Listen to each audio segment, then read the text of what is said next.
It's time for the drive with Q on Sports Radio 102.9 FM The Game. Now, here's Q. Good afternoon, everyone. 4 o'clock straight up on the East Coast. It is indeed a Tuesday edition of the drive with Q. As always, I'm your host, Rich Quinones, coming at you live inside the friendly confines of the Sports Radio 102.9 FM The Game studios. Southwest Florida's newest game in town. We'll take you up to about 6 o'clock or so today. And as always, don't forget to get in on the conversation, 727-858-6650. That'll get you involved in two-way sports talk, bring something to the table. We'll check out what's going on social media, IG, Facebook, and X. And we always appreciate you guys keeping us locked in on the YouTube channel, Rich Q on Q, on this 28th of January 2025. We've got a week plus to dissect the big game. That, of course, Super Bowl 59, Kansas City and the Eagles. And we'll dive into that a little bit. Some of the early storylines we'll get into. I want to touch on some NBA. Again, issues with Miami Heat, Jimmy Butler. There are potential trades that are being floating around right now. We'll give you some updated odds, some plays. I promise I'll make amends for my, I guess you can say, very questionable NBA plays. But as always, we encourage you guys to get in on the conversation on a very busy Tuesday. So this is where we're at. I wanted to start off at least the first portion of the show where I feel as though, are we now at the point when we look at the Kansas City Chiefs? I think we can admit, I think it's safe to say we can admit Kansas City is a dynasty. But how do we look at the Kansas City Chiefs? Do we look at the Kansas City Chiefs with admiration? Do we look at the Kansas City Chiefs with envy, with jealousy? I mean, how do you not feel a little jealous if you're 31 other franchises, even the New England Patriots? I mean, they had their run, and obviously there's a new sheriff in town. There's a new kid in town in the Kansas City Chiefs. It's remarkable what they've been able to do over the last decade, and it's all about bringing in the right coach. It's all about bringing in the right quarterback. Is it not drafting the right way? I mean, go back and you look when Andy Reid took over this team, even prior to, because his last year in Philadelphia, you knew that the fans wanted to get rid of him. Romeo Crennel is your head coach in 2012 with Kansas City. They're 2-14. The very next year, Andy Reid comes in and they win 11 games. And remember that crazy game that they lost against the Colts? I mean, it was a ridiculous game. Smith and Luck, they were going absolutely off. The next year, 9-7, it's a down year. 2015, 11-5. They're right back where we thought they would be. In the playoffs, they lose in a divisional round to the New England Patriots. But you just got this sense. You got the sense that they just needed, that X factor. They needed that special player. They were a player or two away. And remember, too, they still followed up with a hell of a season with Alex Smith, who won 11 games the next year. But they couldn't get over the hump. And it's all about getting over the hump. And again, when they turn around, they draft Patrick Mahomes. That's pretty much all she wrote. And I recall at the time, people were waiting, and I said this at the time. Let this kid start sooner rather than later. And that's exactly what they did. And it was the smartest move the franchise has ever made, because they turn around and they let Mahomes go off in 2018. They win 12 games. Thus, the run begins. Constantly in the playoffs, making deep runs, having an opportunity to hoist Lombardi trophies. I mean, is it jealousy? Is it envy? Do we just have to sit back and admire what the Kansas City Chiefs are doing? Because I think ultimately, I look at this franchise and it's clearly a dynasty. Now, if they win again, if they go back to back to back and they have a three-peat, Is that run better than, say, what the Yanks, what the Lakers have done? Is that run better than what New England has done? And you can hate all you want. You can absolutely hate all you want on Kansas City, but there is a sense of jealousy. They got an opportunity where you're putting yourself in rarefied air. Rarefied air. The Lakers from 2000, 2002, that was Shaq and Kobe. They were unstoppable. Three-peat. My Yankees, 98, 99, 2000, unstoppable. Unstoppable. Those Bulls teams. And remember, too, if Michael Jordan doesn't retire and try to knock around a baseball, the Bulls are probably going to have an opportunity to win it 8 straight years. They go 91, 92, 93. Michael Jordan, wink, wink, the gambling. Father passes away. Well, father was murdered. But let me go play baseball. Here you go. You got an opportunity. Houston Rockets back to back. Jordan comes back 96, 97, 98. I mean, listen, no team arguably dominated a decade in the NBA like those Bulls teams. Now, are we looking at Kansas City? I mean, you can even go back. You can talk about the Islanders many, many moons ago with the Pot Vans and the Mike Bossies and the Bobby Nystrom. Ask any old school Flyers fan. He's still going to say Bobby Nystrom was offsides. Stanley Cup winning goal against the Flyers. 80, 81, 82, 83. Montreal Canadiens, the Edmonton Oilers. All these runs, the Oakland Athletics. I mean, look, the work's going to be cut out for them. I think it's going to be a hell of a game against the Philadelphia Eagles. I really do. I think it'll be a fascinating game. I think it's going to be a fun game to watch. I think it potentially could be a high-scoring game. I already hear some national talking heads saying that the Eagles aren't going to touch the Kansas City, 20. Okay. I don't know where we're getting. I don't know where we're going. All of a sudden, we're saying that Kansas City Chiefs defense is the 85 Bears, 78 Steelers, 74, 75 Minnesota Vikings, 2000 Ravens. I don't know where we're coming up with that. But you got a couple different things in play right now. And we've got almost 2 weeks to talk about it.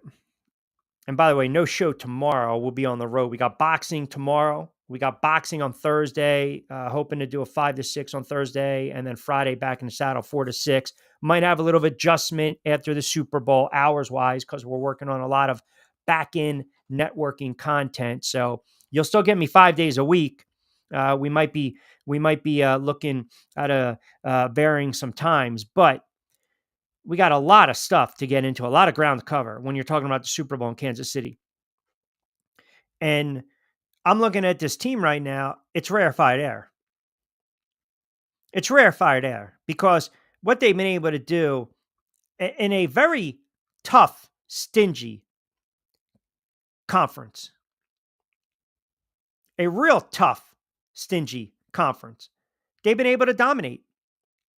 They've been able to dominate, and that's what the great teams typically do. They figure out ways to dominate, and Kansas City has made no bones about it.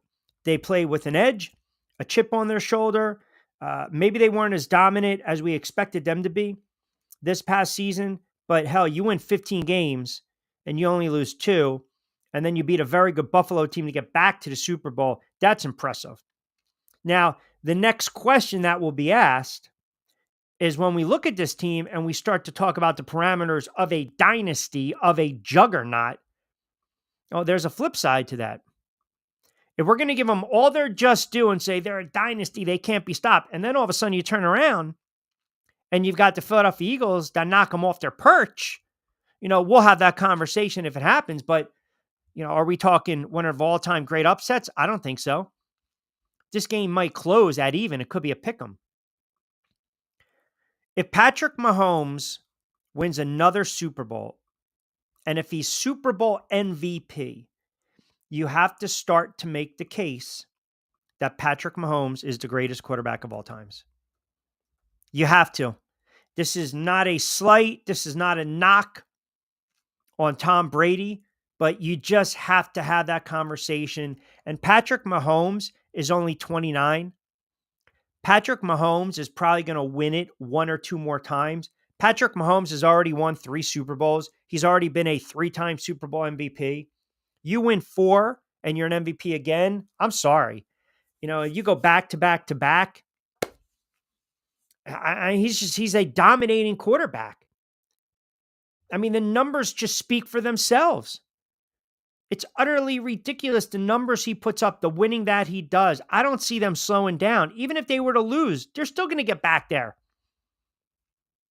They're still going to get back there. That's how good they are. That's generational talent. 727-858-6650. The man's always first.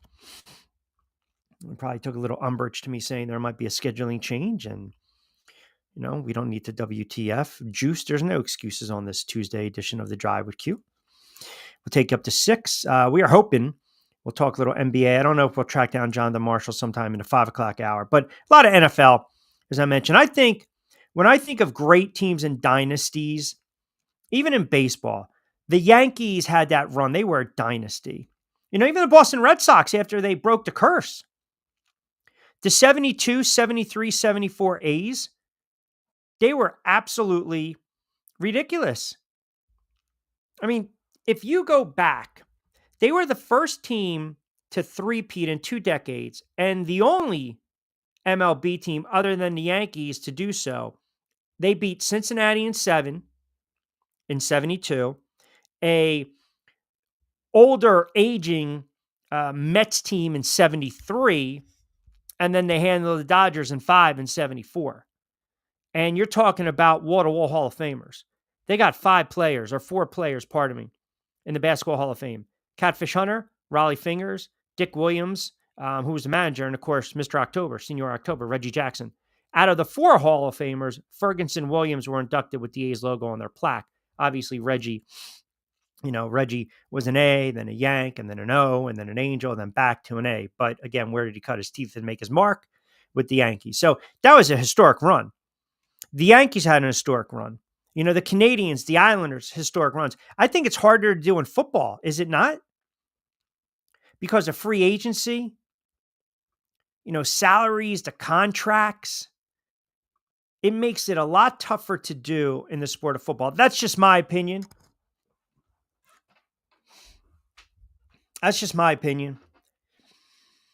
You lose a quarterback like Patrick Mahomes, you're not winning many football games. And Andy Reid's probably going to coach 3, 4, 5 more years. I mean, let's talk about Andy Reid for a moment. Andy Reid just won his 300 game. I mean, that's remarkable. It's remarkable. Well, actually 301, because he won his 300 game divisional round, 301 AFC title game. That's just, I feel as though we overlook some of these head coaches and we just forget how great Andy Reid is. Andy Reid has had 2 career arcs. 2 career arcs. He had his run with the Eagles. They were never able to quite get over the top, but he was winning NFC East championships. He was making deep runs in the playoffs. They were going to 4 straight NFC championships. He's 66. Belichick's got 333. House has got 324. Shula sits on top of the mountain at 347. Andy Reid could pass Hallis and Belichick in 2 seasons. In 2 seasons, if he wins 12-12 or 13-13 plus the playoffs, right? You're talking all time. So he's 33 wins away from Belichick. He can easily get there in 2 seasons, including the playoffs. Right? Well, yeah, they'd have to win 14, 28, and then 5 in the playoffs, even with the bye. It's there. But point being is, if he gets to 330 plus, you bet your ass he's going to try to break Don Shula's mark of 347. Because we don't know what the hoodie's going to do. He's hanging out in Carolina and Tobacco Road. It's been a great run. It's been a Hall of Fame run with a head coach that was run, again, out of town, right? If the Chiefs win, greatest achievement in all sports, next to Red Sox 0-3 comeback. No, it's apples and oranges. Apples and oranges. You're talking about to win a series, and they eventually went on to win the World Series. No, I don't agree with that. That's Red Sox nonsense. That's Red Sox nonsense right there. Now, here's a comment that makes sense. Patriots and Chiefs are far better dynasties than San Fran. Wow. Dallas, Pitt of previous decades. To do it with free agency, new athletes, mentally is unbelievable. Listen, the 49ers were an absolute juggernaut. I mean, the 49ers were in the 80s, 81, then you deal with the strike, but then 84, 85, then they get knocked out by the Giants in 85, 86, 87, the strike, 88, 89, 9. I mean, wall-to-wall Hall of Famers, that was a great run by the 49ers, and they were destroying teams. They were absolutely destroying teams. What's really interesting, too, about those 49ers teams, so the 49ers in 1984, they went 15-1. Their only loss was that wild game against the Pittsburgh Steelers. It was a low-scoring game, very low-scoring game, but it was a goofy game. There were some quirky plays in it, but then they ripped off, I think, like 9 in a row. They got past the Giants. They shut out the Bears, and then they absolutely annihilated that 15-1 team. That 84 team is probably one of the greatest teams ever assembled. 85, a lot of people thought they were better, believe it or not, but they had some injuries. Again, Montana, I think Kavanaugh had to play a game. They didn't run the ball as well. They got bounced by the Giants. But you go back to that 88, 89. For my money, 89 was a fantastic team. The 1989, the strike season 13-2, but that 1989 team, they were 14-2. They were just as good as that 15-1 team. You can actually make the case they were better. I mean, they annihilated teams in the playoffs. They beat Minnesota 41-13. They beat the Rams 30-3. They beat Denver 55-10. Pittsburgh, again, totally different era. Totally different era. What they were able to accomplish in the 70s. Now, look, you didn't have as many teams in the NFL as Man mentioned. The contracts and the trades, but the Steelers. What was so remarkable about the Steelers was their draft. I mean, the Steelers. It seems as though every single year, they were drafting wall-to-wall Hall of Famers.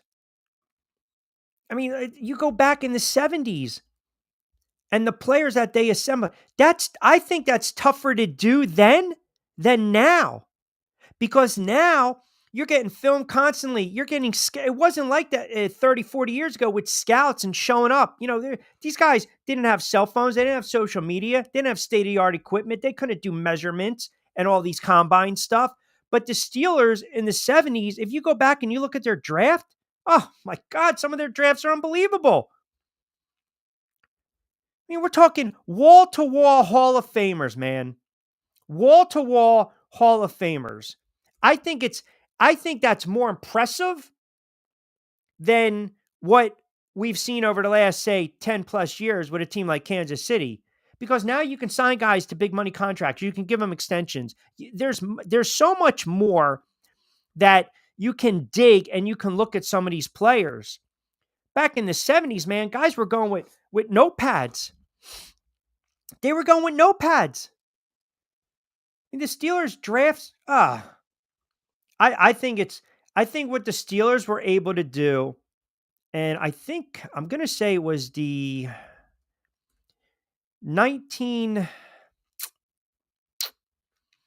was it the 72 draft? The 72 draft, that's when they drafted Franco Harris. I think he was the 13th pick. But the Steelers, like in the 70s with some of their draft picks, I mean, wall to wall was just unbelievable. Wall to wall. Ham, Lambert, Shell, Harris, Mean Joe Green. when you can draft Hall of Famers in the same draft, that's telling you something. That's like beyond epic. They drafted 4 Hall of Famers in the 1974 draft. That's unheard of. That's absolutely unheard of. I mean, name me a franchise that can do that. It's just ridiculous. Wall to wall Hall of Famers in a draft. Andy Reid's son died at the end of his time in Philly. Probably needed to step back a year and not have coached. Remember, he still coached though. He still coached. He still coached, and a lot of people at the time were saying that, and that was 2012 that Garrett Reid passed away. That was 2012, and then obviously with the prison and everything. But Andy Reid still, I think it was more of a distraction. But to Trevor's point, that was the year that they were 4-12, and remember, they missed the playoffs for the second year in a row. The Giants destroyed them in New York 42-7. And that's when Lurie came out about 3 or 4 days after the season and said that Andy Reid's contract would not be renewed. And everyone thought, okay, to Trevor's point, maybe now, Andy Reid, you have some time to kind of, let it sink in, mourn, adjust. And what was fascinating was that Andy Reid expected the Eagles to not extend him, right? And he was already preparing a new coaching staff. And if you recall, a couple of teams reportedly had airplanes in Philly to go and interview him. And then he turns around and he reached a 5-year contract with the Chiefs. That's the same day they fired their GM. Same day they fired Scott Pioli. So timing is everything. Timing is absolutely everything. And a lot of people, to your point, thought maybe he should have taken a year off. Talking crazy about the steel curtain can cause serious injury. Or who's talking crazy about the steel curtain? I'm giving you props. I'm giving you props, right? It's crazy how people don't talk about the family turmoil he was going through at the end and chalk it up. New voice was needed. I think, okay, so we're talking about Andy Reid. Yeah. I mean, you can't imagine how much of that had a weigh on you, right? You just can't. I mean, Andy Reid sent 19 players to 44 Pro Bowls during his time with the Philadelphia Eagles. It's crazy. Absolutely, it's crazy. And yeah, I think what happened family-wise really hit him hard. But, listen, he's a man of strong faith and belief. And obviously, when his son died of the heroin overdose. But remember, too, that his second son also had the, what was it, the DWI, right? Car accident.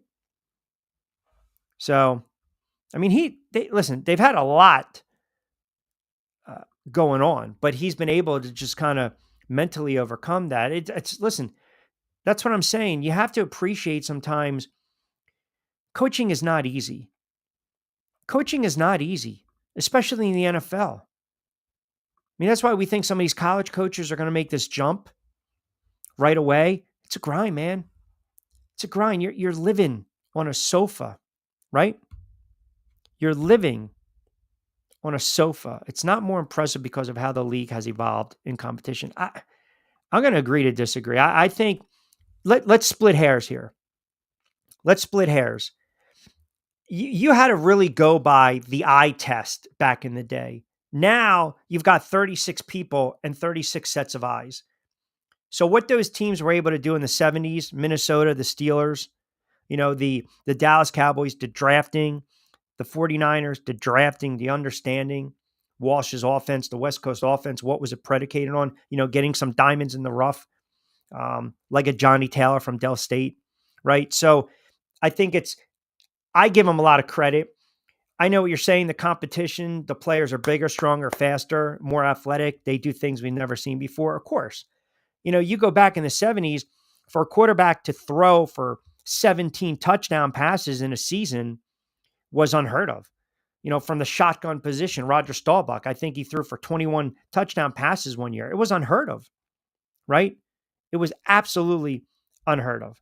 But I think we're not giving credit to those teams and those eras and those dynasties. Look, it's very hard. Remember ESPN used to do that, what was it, that matchup, that old score classic matchup where they would pit like the 85 Bears against the 72 Steelers. Listen, you stick Kansas City back in there, pretty much going to put up 35. The way the rules are, we know that. You can't, you put these Kansas City Chiefs against the 78 Steel Curtain, you can't even touch Mahomes or those Raiders teams. You can't even touch them. You can't even blow on them. You're giving up 150 yards of personal fouls. Flags and hankies are going to be thrown left and right. But I get what you're saying. I don't necessarily agree with it wholeheartedly. My whole thing is this: those dynasties are dynasties.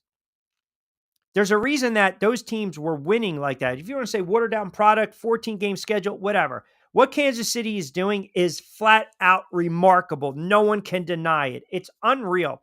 We might never see this again. We may never see a team go to all these Super Bowls, have an opportunity to go back to back to back. It's ridiculous. It's utterly ridiculous. But they also have great players. They have some Hall of Fame players. They have a Hall of Fame. Mahomes is a Hall of Famer. Kelsey's a Hall of Famer.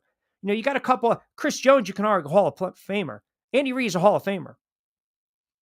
So again, it's just, all I'm saying is that what I see from Kansas City, I'm not jealous. There's no envy. I can only admire it. And you can sit there and say, well, some of it with the question marks or the asterisk with some of the refereeing over the years and this, that, the other thing. I don't want to hear it. It's crazy what they're doing. It's fascinating. We're just not going to see it again. I mean, remember when the Eagles won a couple years ago, their first Super Bowl, their only Super Bowl? All I heard was their dynasty. That's all I heard. Their dynasty. Their dynasty. You know how hard it is to get back? Do you know how hard it is? And they had the benefit of the double doink game, and then they had the loss to New Orleans on the road when Alshon Jeffrey should have caught it and it was picked. And they won 14 games that year. They won 14 games that year. People forget. The year the Eagles won the Super Bowl, they were 14-3. They turned around. They were just as good the following season. They won 14 games. It's so hard to get back and to win it again. So hard. All right, 727-858-6650. That'll get you involved. We'll open up the comments section. Coming up on the other side, 20 past the 4 o'clock hour, and we'll call it 25 past 4 o'clock hour, Tuesday edition of The Drive with Q. Rich Quinones here. Appreciate you guys keeping us locked in at SR 1029 FM, the game, Southwest Florida's newest game in town. We'll take up to 6 o'clock straight up. I definitely want to get into some NBA, but dynasties, are you guys envious? Are you jealous? Do you admire what Kansas City's doing? And as we kind of take a sneak peek, we'll get your early thoughts on some of these keys to the path of victory for these teams respectively. You got 2 hours and 2 weeks to break it all down when you think about it, right? We got to work with spelling on that one. Now, I'll wait, I'll pull up that comment on the other side, but we definitely have to hit the spell check. All right, 727-858-6650. Quick timeout. We'll come back on the other side. Adopt US Kids presents What to Expect When You're Expecting. A teenager. Learning the lingo. Today I'm going to help parents translate teen slang. Now, when a teen says something is on fleek, it's exactly like saying, that's rad. It simply means that something is awesome or cool. Another one is totes. It's exactly like saying, totally, just shorter. As in, I totes love going to the mall with Becca. Another word you might hear is jelly. Jelly is a shorter, better way to say jealous. As in, Chloe, I am like so jelly of your unicorn phone case. You don't have to speak teen to be a perfect parent. Thousands of teens in foster care will think you're, rad, just the same. To learn more, visit adoptuskids.org. A public service announcement brought to you by the U.S. Department of Health and Human Services, Adopt U.S. Kids, and the Ad Council. This is the story of a very special woman. In a matter of seconds, she turned herself into a great mathematician or an entrepreneur. Her knowledge was limitless and still is. She could also make monsters disappear, especially those that lurked in the shadows under the bed. Once, this woman put back together a teenage girl's broken heart, which had been shattered in 1,000 pieces, just by giving her a bear hug. She masqueraded as a regular person at work, but as a superhero at home. Everyone knows her as Gabriella. I still call her Mom. Your hero needs you now, and AARP is here to help. Find the care guides you need to help, complete with tips and resources at aarp.org/caregiving. A public service announcement brought to you by AARP and the Ad Council. Call or text the show at 727-858-6650. Now, back to Q. All right, 727-858-6650. We'll open it up. Get your comments on it.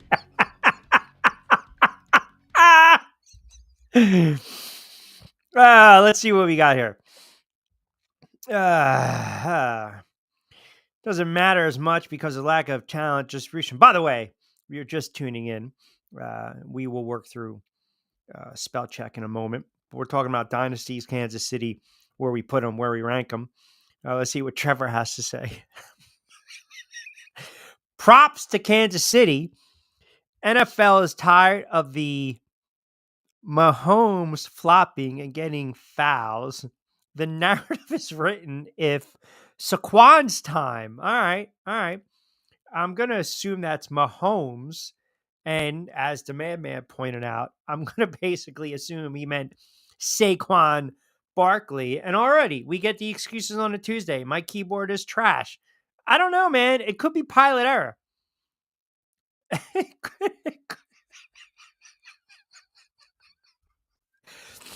It could be pilot error, right?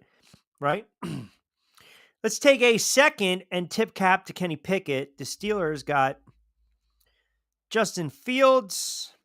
Kenny said no thanks and took his talent to back up Hurts. Looks like he might get the last laugh. Good for him.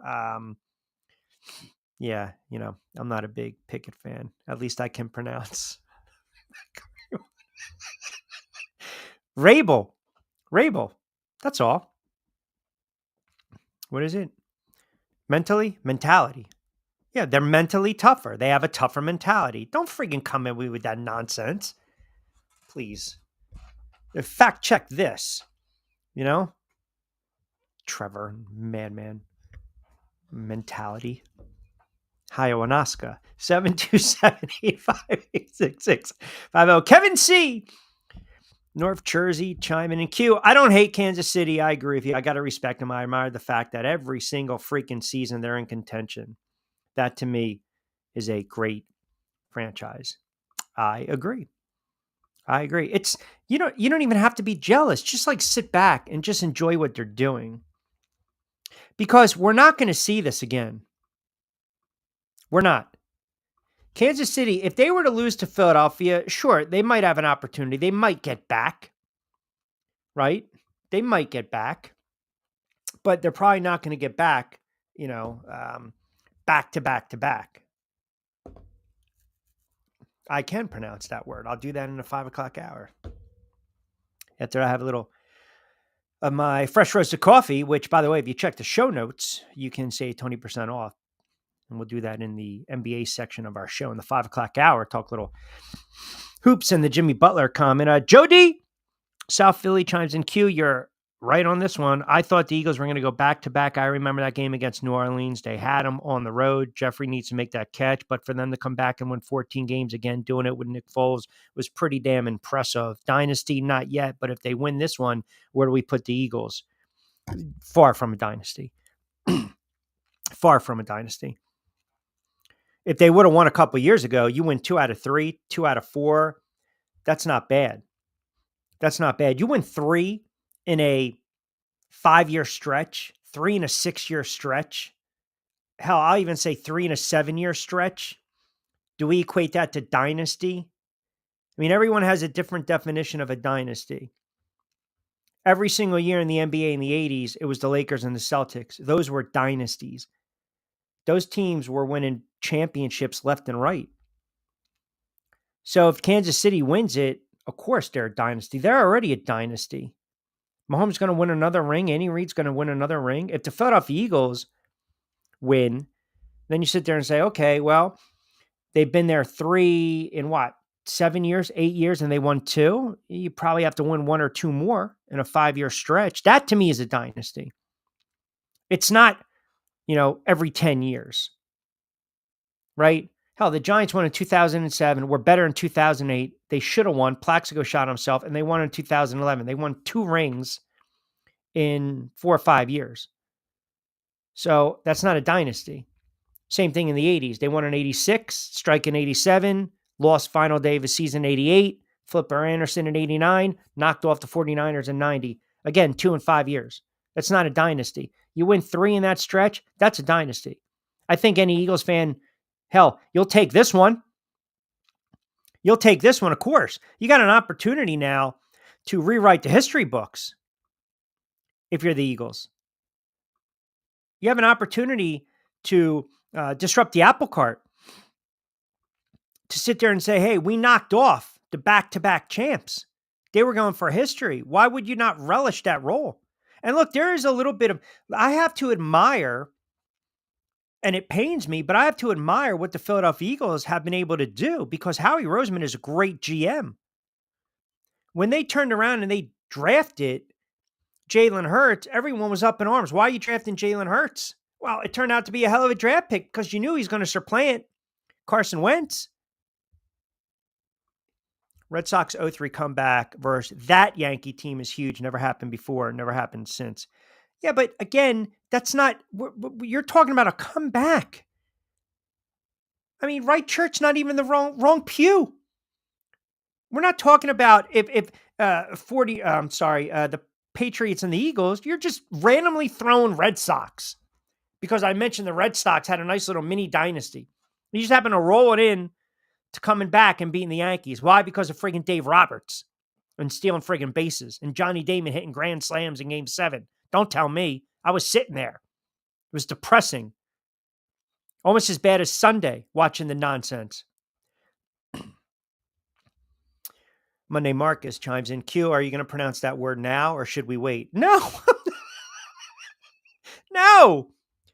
I told you the 5 o'clock hour. I'll pronounce it. Boston was a dynasty. They had that stretch. They had that run. The San Francisco Giants, they had that little stretch, that little run. That was a mini dynasty. Absolutely. But what Kansas City is doing is legendary. It's legendary. And they're doing it in the tougher conference. I don't care what anyone tells me, man. The AFC is tougher than the NFC. Period. Tom at Summers Point chimes in. Q, I'm a diehard Eagles fan. I can't stand your Giants. I'm loving the fact that you're just absolutely friggin' miserable and whining on the air like you typically do every day. Thanks, Tom. I appreciate that. But with that being said, did you hear Cowherd say that the Eagles are not even going to be able to get in the red zone? I didn't really catch. Is that what Colin Cowherd said? That the Eagles were not even going to. Let me see. What did Cowherd say? Do we have it on X? Can I pull it up on X? Let's see if I can get the audio for you. What did he say? Did he say they weren't going to hit the red zone? Was that the bold claim that Cowherd made? I mean, Buffalo put up 29 points on the road against Kansas City. I mean, we're thinking that the Eagles are not going to score? Is that what we're thinking? Oh, here you go. Let me see. Hopefully you guys can hear this. Hold on. Hopefully you guys can hear this. Let's see. So Cowherd predicted the Eagles may not get in the red zone against Kansas City. All right, let me see if you guys can hear this.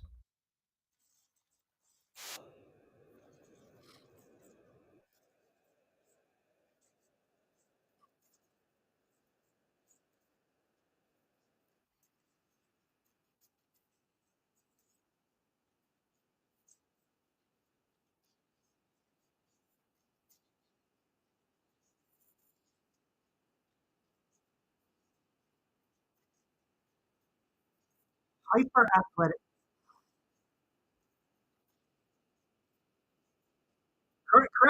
Correct me if I'm wrong. Correct me if I'm wrong. I believe these are the two goofballs. I think one of them said, and God rest his soul, that Dwayne Haskins was still on a roster after he passed. And I'll just leave it at that. Hyper athletic?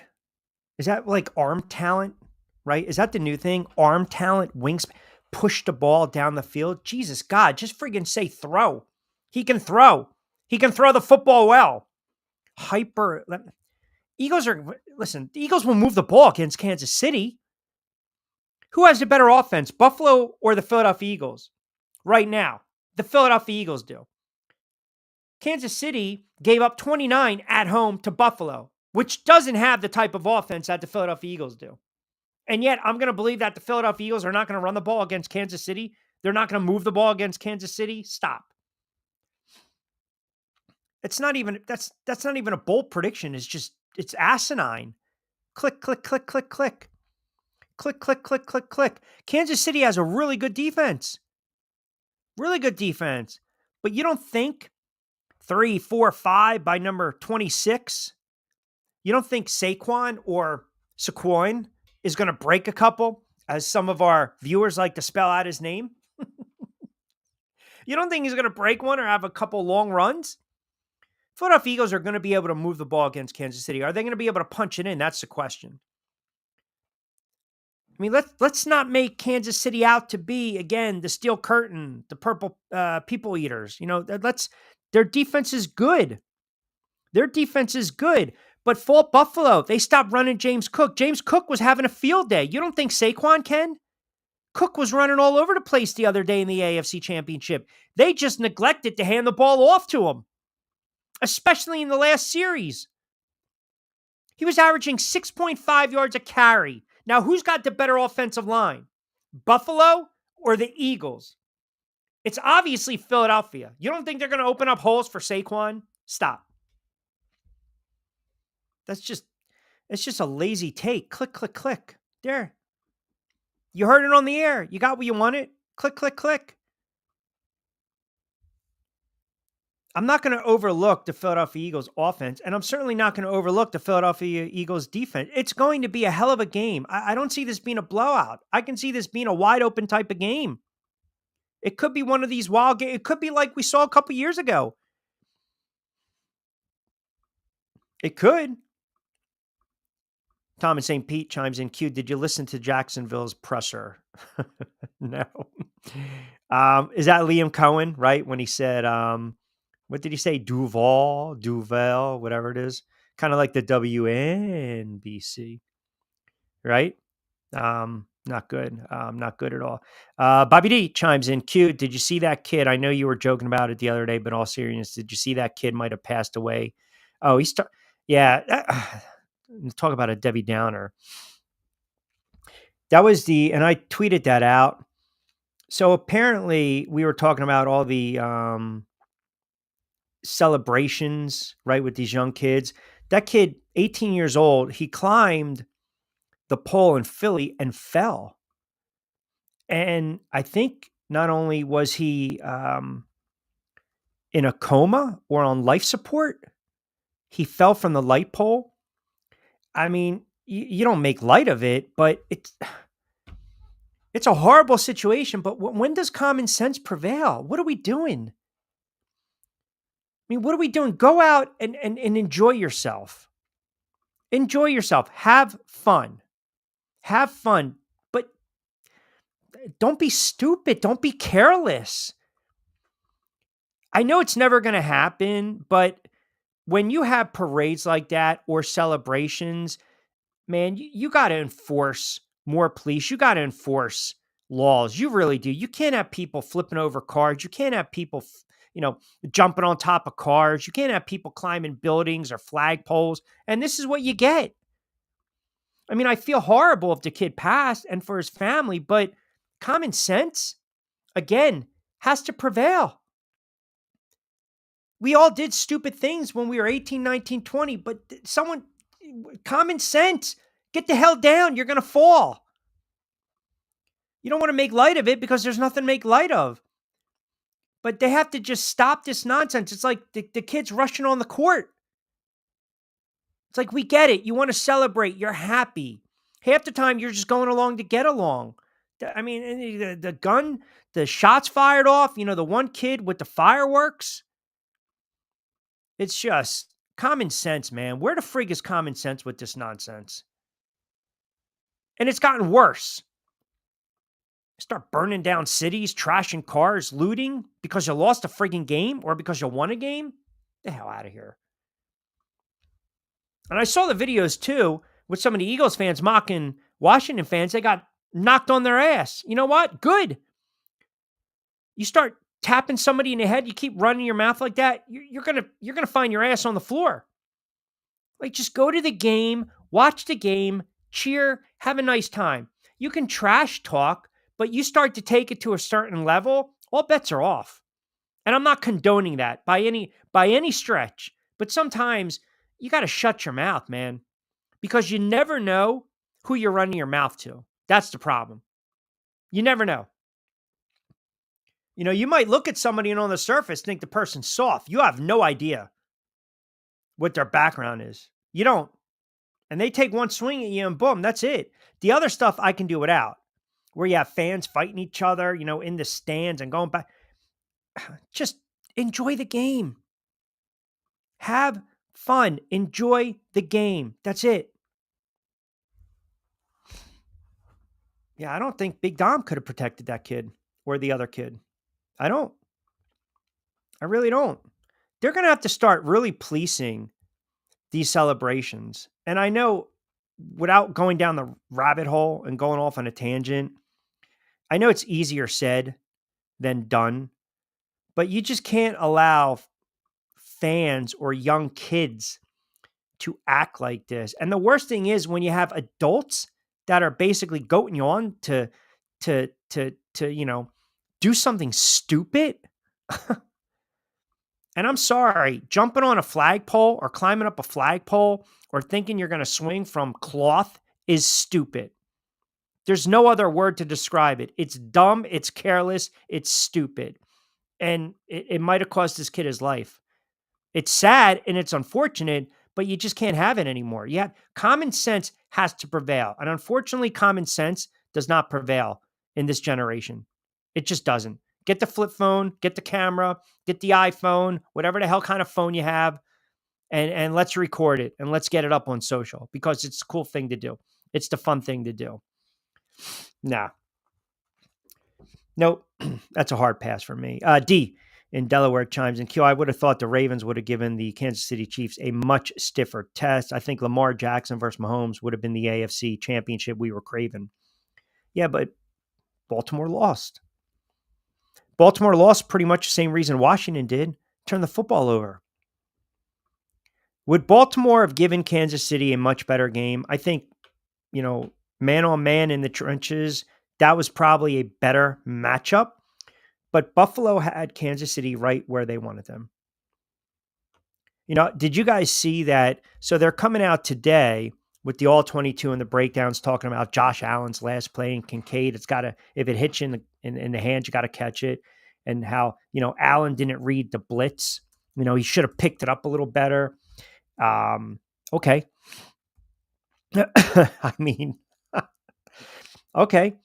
I thought it was a hell of a play. When Patrick Mahomes throws off his back foot in triple coverage, it's Patrick Mahomes being Patrick Mahomes. It's a great play. When Brett Favre used to do it, oh my God, I can't believe he's a magician. When Romo would do it, it's like, what the hell are you doing? Now all of a sudden Allen does it and he's running across his body, throwing off his back foot. It's an ovide pass. He tried to make something out of nothing. And his tight end just couldn't haul it in. Look, Buffalo had multiple opportunities to win that game. You had the ball late. You had the ball last. You had the ball in your franchise quarterback, arguably the MVP of the league. You had it in his hands. And on your opening series, you elect to give the ball to a backup running back. That's on the head coach. That falls strictly on the head coach. That's the difference between a guy like Andy Reid and McDermott. That's the difference. Andy Reid will trust his players. Why was Cook not given the ball late in that game? It makes no sense. It's almost as bad as, and it's not malpractice, but not giving the ball to Marshawn Lynch at the goal line when you knew the New England Patriots were not going to be able to stop him. So what do? And everyone said to this day, that's the dumbest call. No, it was poorly executed.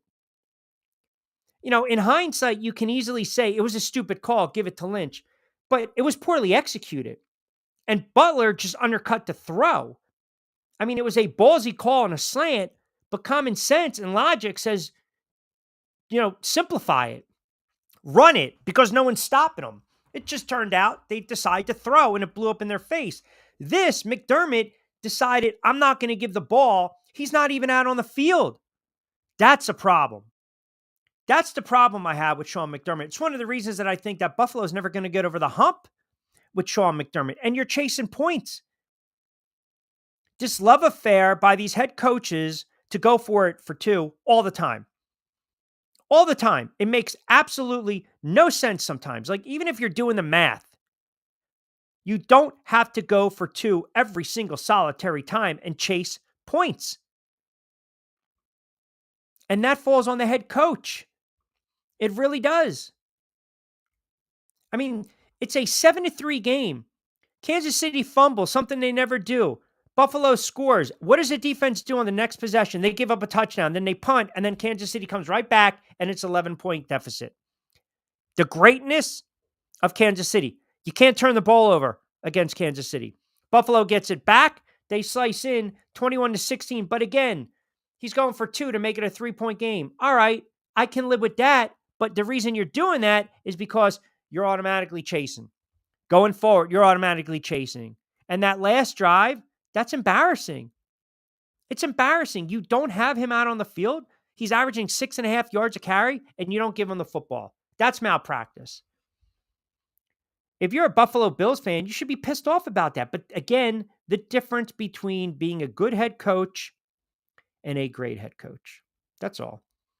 All right, fast approaching 5 o'clock. Got to remind you about my good friends over at Play It Again Sports, their new location, Mount Laurel. You can sign up now for their email list. You'll be the first to know when you get paid for their quality used sports and fitness gear. Plus, one lucky member is going to win a $100 gift card. Be sure to choose the Mount Laurel location. All you have to do is sign up. Follow them on Facebook, Play It Again Sports, Mount Laurel. And let's not forget about our store in Deptford, 1450 Clements Bridge Road, open 7 days a week. They accept cash on site for the gift cards, and they'll give you cash on site. They'll give you some good bang for your buck for used sports equipment and more. High school coaches, they'll do merchandise for you. They'll set your kids up with uniforms. They got the hats, the tees. They got the merch as well. Golf equipment and more. I know the weather is going to break in March. We are right around the corner, so don't forget clubs, drivers, wedges, cleats. They got you covered as well. Open 7 days a week. Check them out online, playitagainsports.com/Deptford. Fast approaching 5. We'll reset the table. 60 to play with.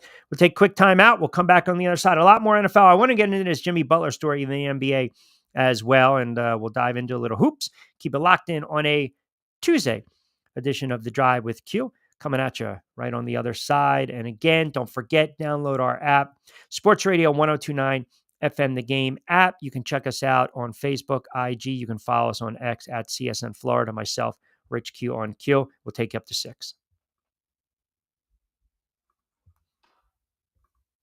Adopt US Kids presents What to Expect When You're Expecting. A teenager. Learning the lingo. Today I'm going to help parents translate teen slang. Now, when a teen says something is on fleek, it's exactly like saying, that's rad. It simply means that something is awesome or cool. Another one is totes. It's exactly like saying, totally, just shorter. As in, I totes love going to the mall with Becca. Another word you might hear is jelly. Jelly is a shorter, better way to say jealous. As in, Chloe, I am like so jelly of your unicorn phone case. You don't have to speak teen to be a perfect parent. Thousands of teens in foster care will think you're, rad just the same. To learn more, visit adoptuskids.org. A public service announcement brought to you by the U.S. Department of Health and Human Services, Adopt U.S. Kids, and the Ad Council. This is the story of a very special woman. In a matter of seconds, she turned herself into a great mathematician or an entrepreneur. Her knowledge was limitless and still is. She could also make monsters disappear, especially those that lurked in the shadows under the bed. Once, this woman put back together a teenage girl's broken heart, which had been shattered in 1,000 pieces, just by giving her a bear hug. She masqueraded as a regular person at work, but as a superhero at home. Everyone knows her as Gabriella. I still call her Mom. Your hero needs you now, and AARP is here to help. Find the care guides you need to help, complete with tips and resources at aarp.org/caregiving.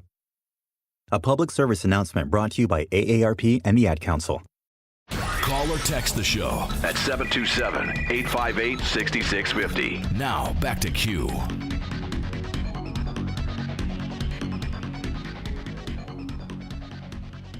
feel like that's a news alert, right? How about this one? Download the Sports Radio 102.9 FM The Game app and tell your friends that Florida has a new leader in digital sports radio. You got like 30 seconds of just music flowing through.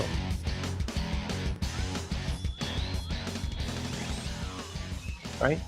That's news, and that's the way I see it. 727-858-6650.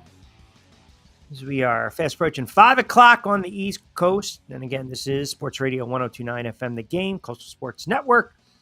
Let's see what you guys have to say out there. We'll get into a couple, some NBA in a couple moments. James chimes in from the DMVQ. I'm heartbroken over my command skins, as you like to say. Laugh out loud. I actually thought they had a hell of a season. I thought they arrived a season or two early, but I'm not going to push the narrative that Jaden Daniels is a, quote, rookie, because that takes away from what the Philadelphia Eagles did defensively. I'll give them all the credit in the world. They absolutely woodshed my squad. They did. They absolutely did. So, that's a good point. That's a real good point you bring up. Because you can't look at what the Eagles defensively did and then sit there and say, well, Jalen Daniels was a rookie. Because that takes credit away from what the Eagles defense was able to do. I mean, anytime you can get to a quarterback like that, that's sure. I mean, we're talking about, what was that? Bruce Almighty. And that's the way the cookie crumbles. That was a great movie. That was a great, great movie. Hey, did you hear I won the lottery? Really? That's great. $2. Jim Carrey's fantastic. Defensively, they just had the game plan. And they were able to, I think, put so much pressure on Washington that they folded. It's not, listen, the Commanders are not a fraud. You won 12 games with a rookie. You went on the road and you won 2 playoff games. That's an outstanding season. But then you just come up against a juggernaut. They could not stop Saquon. They could not stop Jalen Hurts. And you cannot turn the football over. You can't. There are a few teams, it's very rare in the NFL where you turn the ball over 3-4 times and you win. I think the game was, Tony Romo, I want to say it was a Monday night game. I think it was a Monday night game. Tony Romo turned the ball over. He was picked off 5 times. 5 times. And they still won the game. Speaking of which, did you see that they want, people are calling for Tony Romo during the game, during the first quarter? They wanted him to be replaced. Did you guys read that story? Because he turned around and he was, now Fox, Burkhardt and Brady will have the call for the Super Bowl. But Romo kept accusing Travis Kelce of flopping and taunting Bills players. So people were going nuts. They were going nuts. They wanted Romo. They wanted Romo off the broadcast after that, like during the game. They literally wanted him off the broadcast, which is not happening, right? I mean, it's just you know, Romo's got an opinion, and Brady. I know you guys are not as high on Brady. I think Brady's, he'll miss a couple things, but I think his personality has come out a little more over the last several weeks. I mean, it takes time to develop a rapport. He's had some misses, no doubt. I'm sure Eagles fans are probably going to want to mute Tom Brady. I'm sure he'll probably, revert back to the Super Bowl and Brandon Graham with the strip sack and all this other kind of stuff. But I think he's grown into the role a little bit. Greg Olson, to me, was a great and is a great analyst. I liked him and Kevin Burkhardt, and I liked Nance. I don't mind Romo. I know people don't really listen to these games for the broadcasters, but it's different when you got quarterbacks in the booth, man. Some of them are gun shy to be overly critical of other quarterbacks.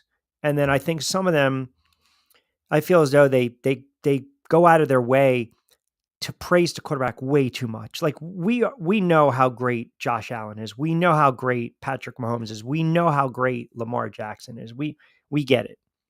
We get it. It doesn't need to be this, waxy type of thing all the time when these guys are playing. Like sometimes you can be down the line and be a little objective and not be so partial to one of these quarterbacks over the other. And if you actually kind of read the tea leaves, I think people were hoping that the Eagles won because they felt Washington wasn't going to stand a chance, whether it was against Kansas City or Buffalo. Now, we don't know how it would have played out because Washington lost against Philadelphia Eagles, but the two best teams, I believe, are left standing. That's just me. Jess in Delaware chimes in. Q, always good to hear from you. You listen to 1290 The Ticket. I remember back in the day, you screamed with a caller on the air about Eli Manning getting into the Hall of Fame. Well, here we are. No, I didn't scream. And I know exactly what you're talking about. It was after they beat the Patriots. And I remember I had guys call up and say how lucky it was. And I had to just bring the point up that he basically went 70-something odd yards.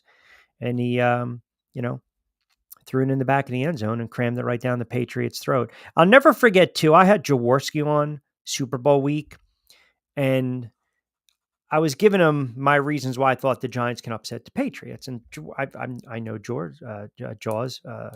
Ron knows I'm a Giant fan. He knows I'm a New York guy. And I'll never forget towards the end of the interview, I said, listen, I know you're not an Eli guy. Obviously, you're not a Giant guy.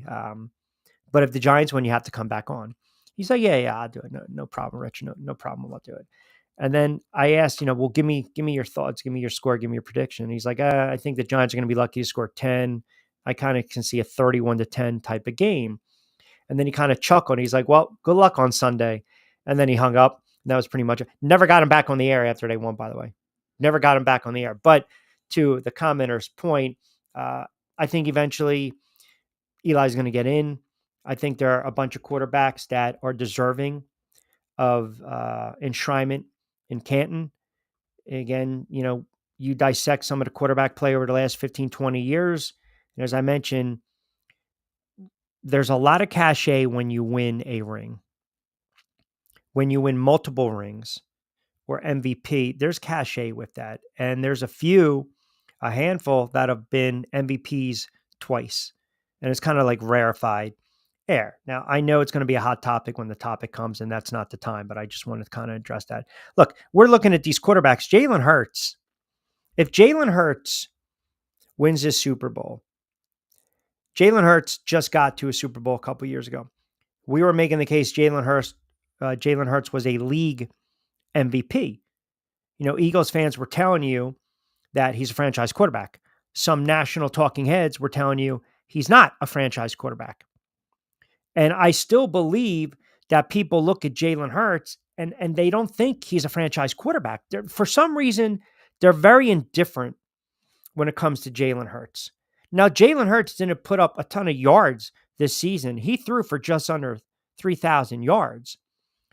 But if I told you right now in his career, Jalen Hurts already has 55 rushing touchdowns, you might have to kind of double check that.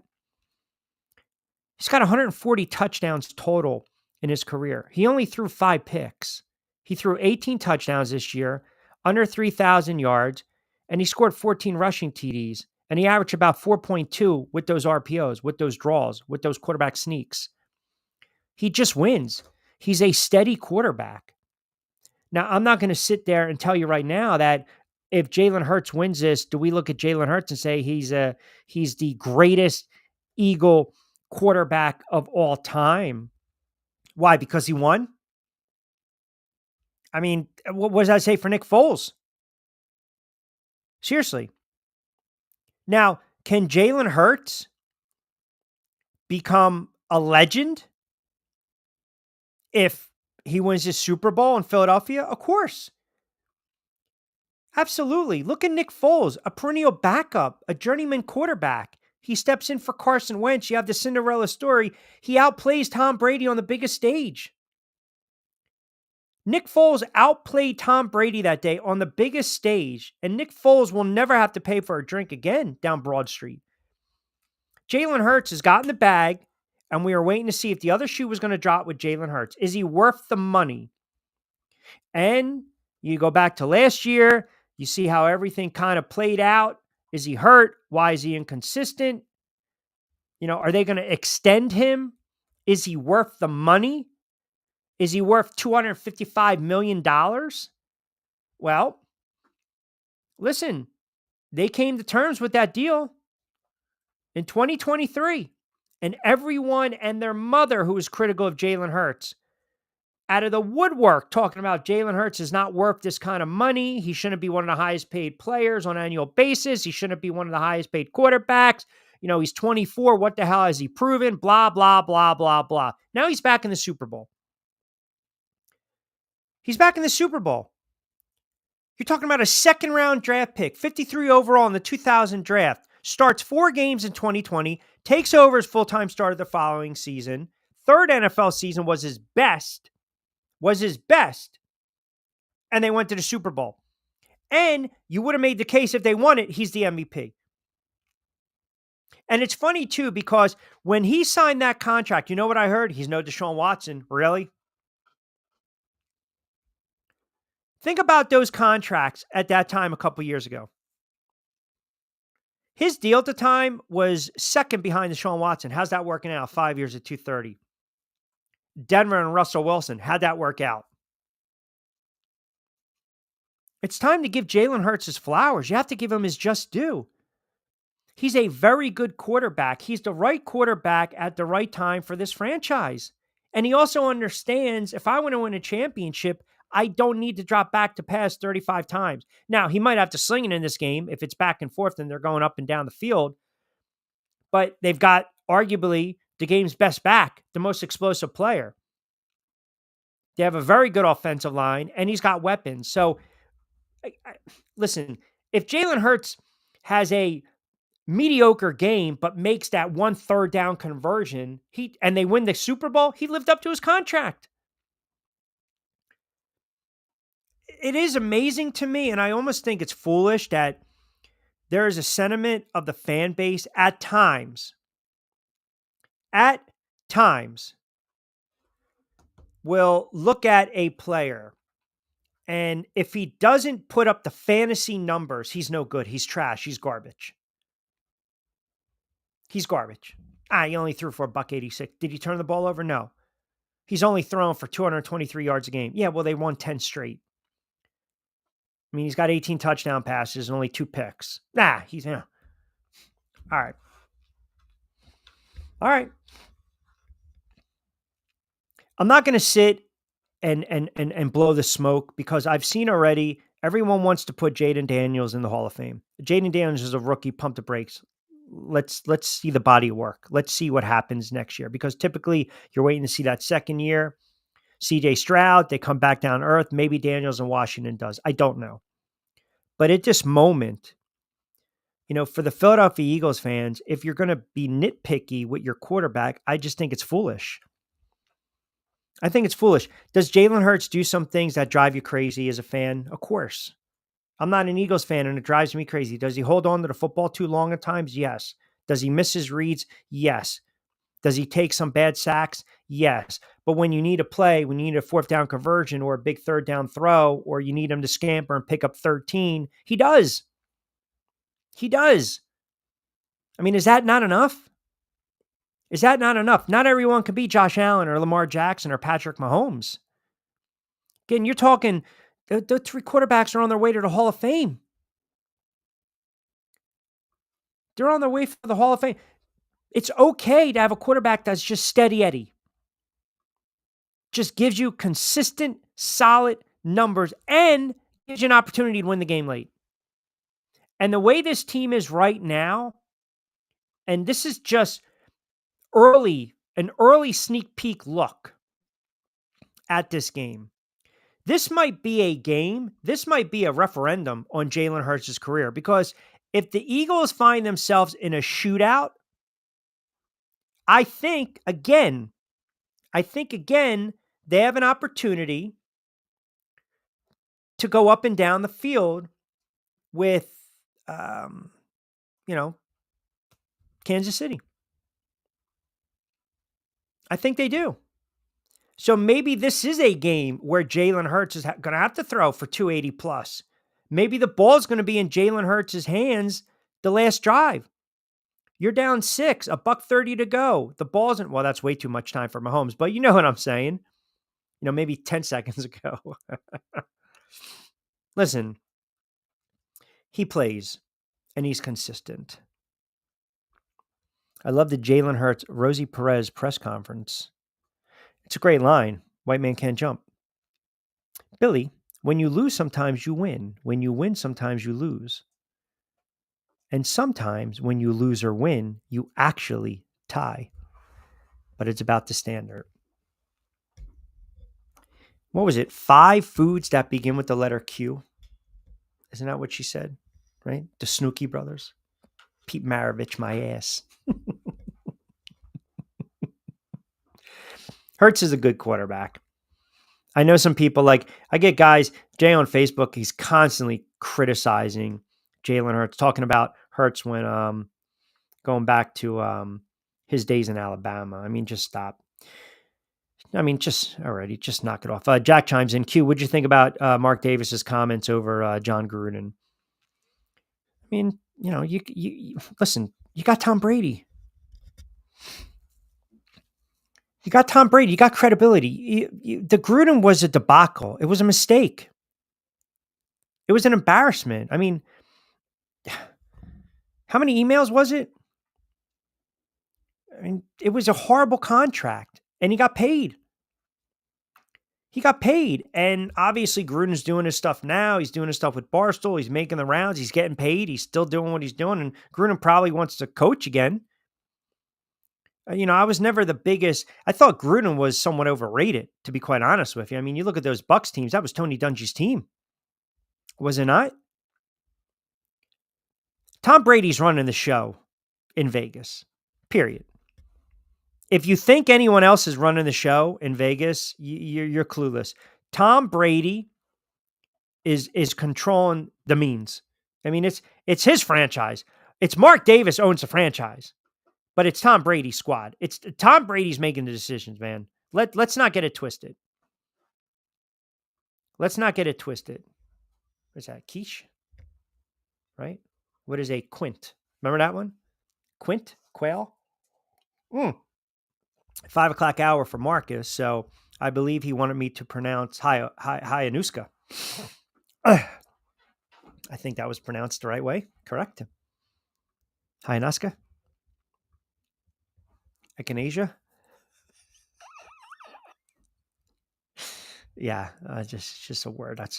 That would be a brutal word for me to talk about on the air. Like, imagine if a fighter's last name was that. Oh, I mean, I would just absolutely butcher it.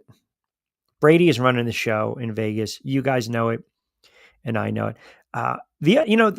The one other interesting NFL story that I thought was funny, how no one's talking about Dallas Cowboys and hiring Schottenheimer.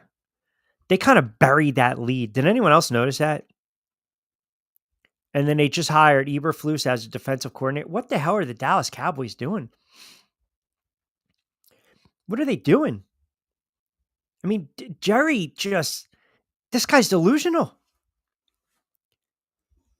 Brian Schottenheimer coming out saying, hey, we're confident we can win the Super Bowl quickly. Man, my ass, you can't. Win a playoff game first. Win a playoff game. I mean, what did they see in Brian Schottenheimer to make them believe that this guy was going to be the, quote, leader of men to take them over the hump? What did they see in this guy? I feel as though, and Jerry's lashing out, right? He's lashing out at the critics. We're wrong. Okay, we'll see. We'll see. Because you fired a head coach that has a better track record than this guy does. If that's the case, you might as well have kept Mike McCarthy and won 13 games. I mean, it makes no sense. You got overblown contracts. You got overrated players. Okay? You're going to try to compare this guy X's and O's? Seriously? Come on. So Jerry sits there and says, Jimmy Johnson and Chan Gailey were not driven by X's and O's. That's not a risk. On the surface, this looks like a very bad hire. And they kind of buried it. They buried the lead, man. You didn't hear too many Cowboys fans waxing poetic about Schottenheimer. None of them. I mean, Jerry's Jerry. He will not think outside the box. And you can't have an old school approach to offense in the NFL. You can't. You're not going to win in the NFL like that. You need to be innovative. You need to be creative. You got to look what McVay's doing. You have to look at what Campbell's doing. You have to look what the Shanahans are doing. You can't come in with this stagnant, we're going to run it. We're going to run it and the run's going to open up, play out. Man, that doesn't work. Yeah, you want to run the football, but you got to be creative. That's a bad hire. Bad hire. Really bad hire. 727-858-665. All right, 20 past 5 o'clock hour. Time out. Come back. I want to hit on some NBA for a couple moments, and I want to get into this Jimmy Butler, Knicks with a big win, get into some of the Sixers. You guys can keep the comments coming on the NFL. We'll read them off. 727-858-6650. Got to remind you, we are brought to you by our good friends over at Zen Auto Concepts. They are the number one detailing shop in the state of Florida. They are located in Stuart, Florida. For the love of cars, you can check out their prices. You can check out their packages, auto, truck, ceramic, coatings. Every car should look this good. They are open 7 days a week. Give them a call, 772-463-8500. They'll put the pricing right there. They'll actually give you a very nice 10% off the gold package, where they have the SunTech products used in their concept packages. They're warranted as well. I think they give you a 12-year limited warranty. You can also go online, fill out a personalized quote, and they want to thank you guys for making them the number one detailing shop in the state of Florida. All right, quick timeout. We'll come back on the other side. We will indeed open it up. Little NBA talk, more NFL talk. We'll drive it home. We'll take you up to 6 o'clock straight up. Keep it locked in on a Tuesday edition of The Drive. Hey, Dad. Your prescription will be ready in just a minute. Hey, Dad, your laundry will be ready in just a minute. Dad, your lunch will be ready in just a minute. Hey, honey, why don't you take a minute? When you help care for a loved one, you give them as much time as you can, making sure they're safe and comfortable. But it's just as important that you take some time for yourself. At AARP, we can help with information and useful tips on how you can maintain a healthy life balance, care for your own physical and mental well-being, and manage the challenges of caring for a loved one. Because the better care you take of yourself, the better care you can provide for your loved one. Thanks, Dad. Thank you. You're there for them. We're here for you. Find free care guides to support you and your loved one at aarp.org/caregiving. That's aarp.org/caregiving. A public service announcement brought to you by AARP and the Ad Council.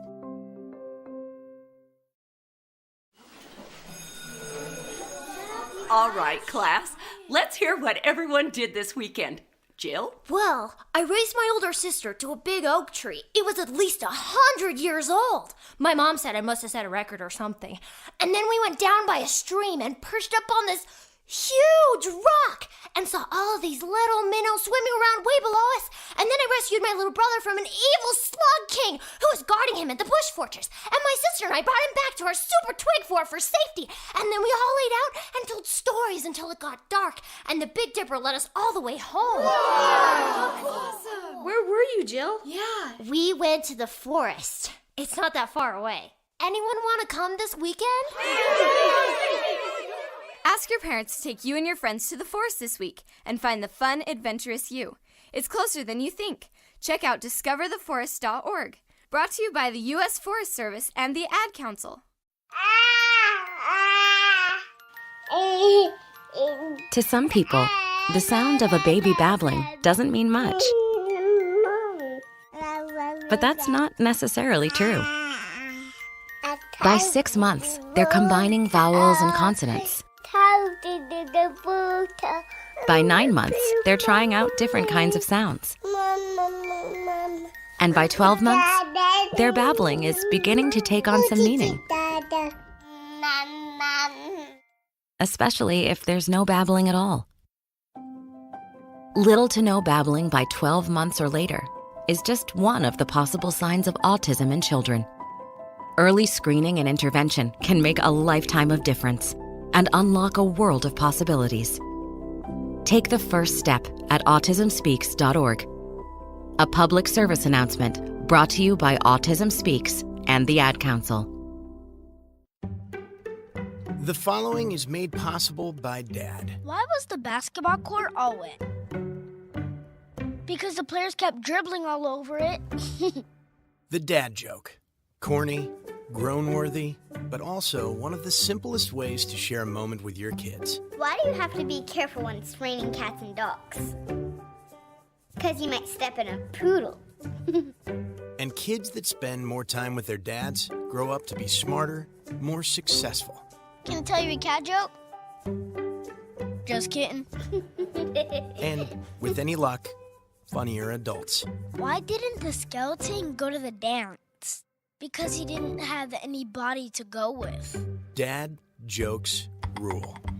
So take a moment to make a moment and give your kid a laugh.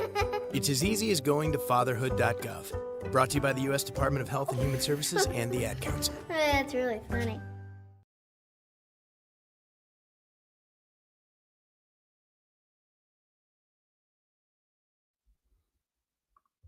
Call or text the show at 727-858-6650. Now, back to Q. All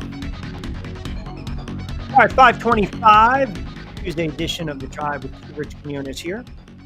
Take up to 6 o'clock. We'll be on the road tomorrow. We got the fights to call, and then we'll be back in the saddle Thursday and Friday. So we'll go football heavy Thursday and on Friday as well, 727-858-6650. Also, actually, got the fights last night. Tomorrow and Thursday, looks like Sioux City, a 8-card affair. So we'll be on the call for that for BXNG TV, Boxing TV. So if you guys want to check that out, very inexpensive pay-per-view, Boxing TV, the next generation. And then Saturday, there's a really stacked card at the Prudential Center. So we'll be on call for that one. And I think that's going to be BXNG TV, and it might be DAZN. I'm not sure yet. Fred in Philly chimes in. Q, did you see that they were crushing Jalen Hurts on Fox Sports? They were saying that basically he's been bailed out by his team. What say you? I don't know who said that. I need a little more context. I mean, I pulled up the Cowherd comment because I saw it on Twitter and you guys asked me to. I don't really watch those shows, so I need a little more context. I mean, I think everyone's going to have their opinion of these quarterbacks. They are. I mean, they're people are looking at Jalen Hurts and they're going to say he's bailed out by Saquon Barkley and an offensive line. Okay. I mean, is it your fault that you have a great running back and a great offensive line? Is that your fault? I mean, take advantage of it. What's the big deal? When there's going to be a point or points in this game where Jalen Hurts is going to have to make a throw. He's going to have to make a play. It's a fact. It is a fact. There's going to be a series, a play, a moment that the Eagles are going to need Jalen Hurts. Maybe Saquon, God forbid, gets banged up.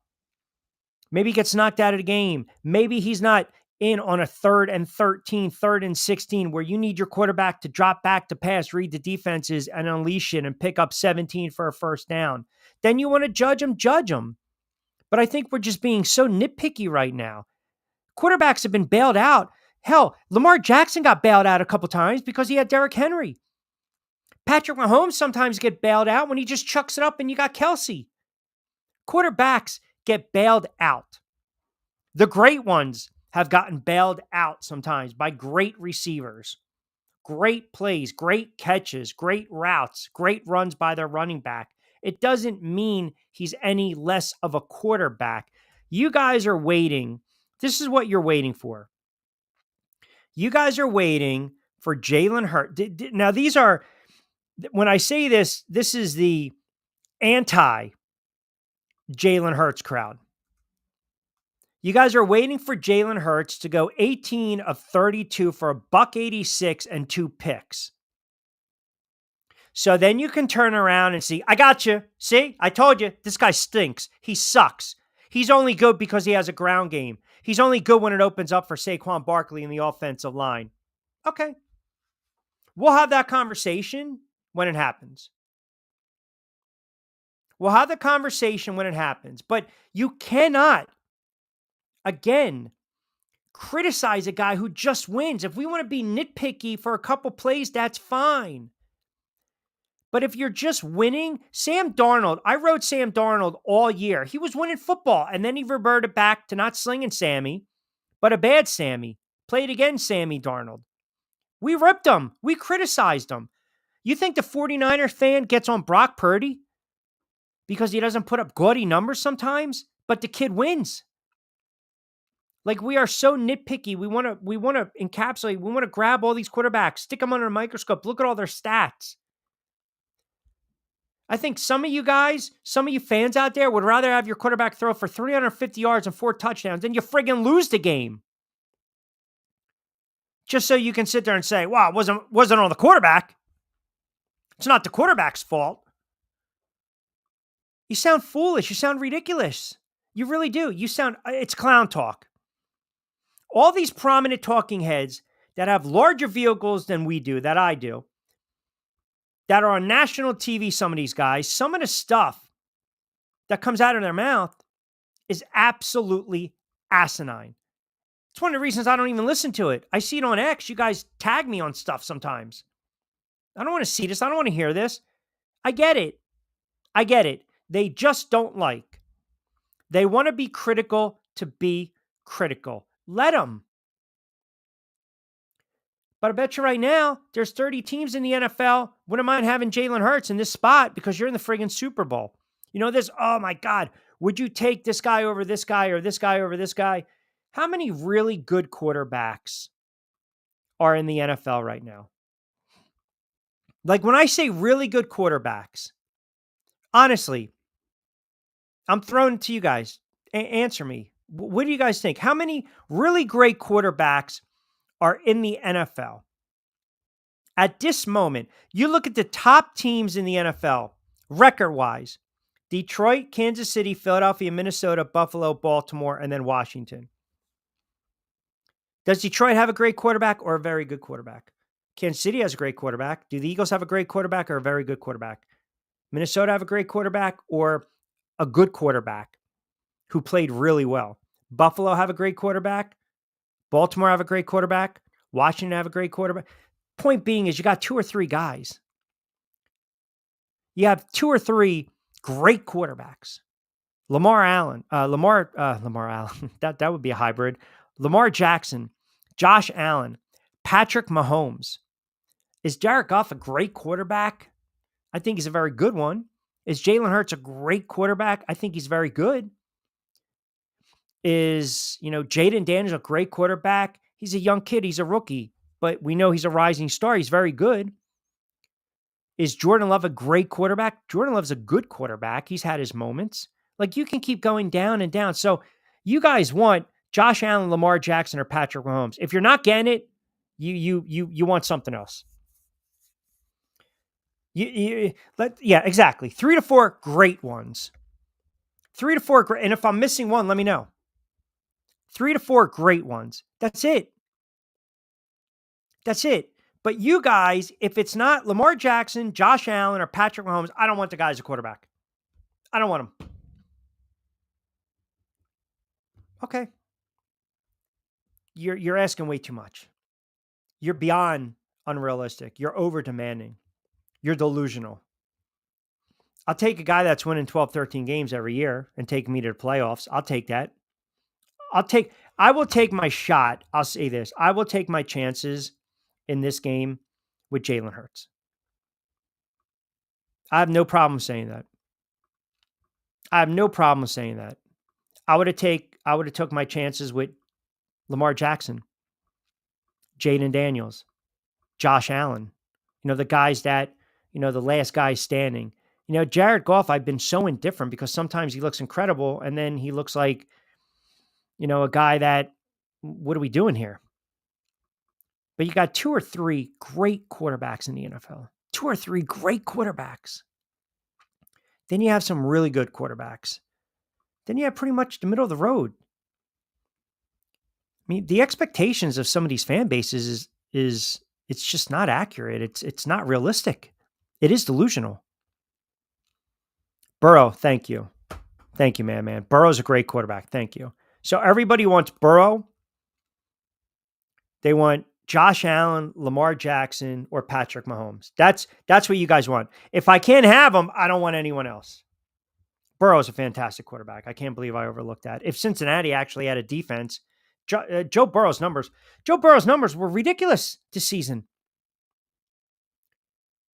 But their defense stunk. I mean, you almost chuckle when you look at Joe Burrow's numbers. Joe Burrow threw for 5,000 friggin' yards, 43 touchdowns, and just 9 picks. Oh my God.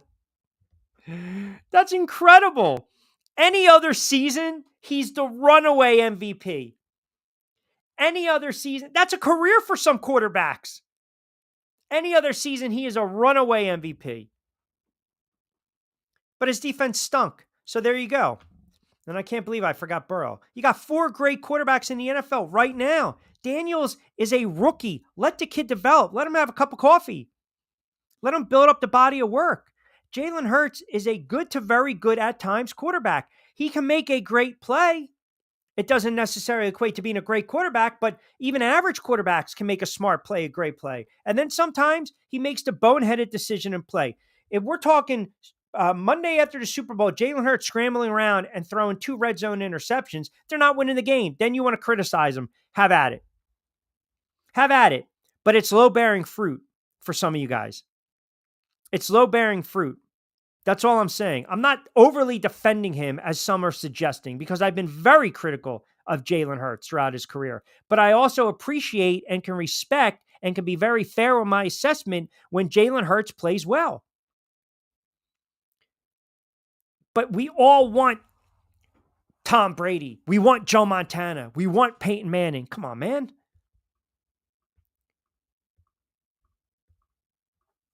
So every 15 years? Every 20 years? They don't exist every single solitary season.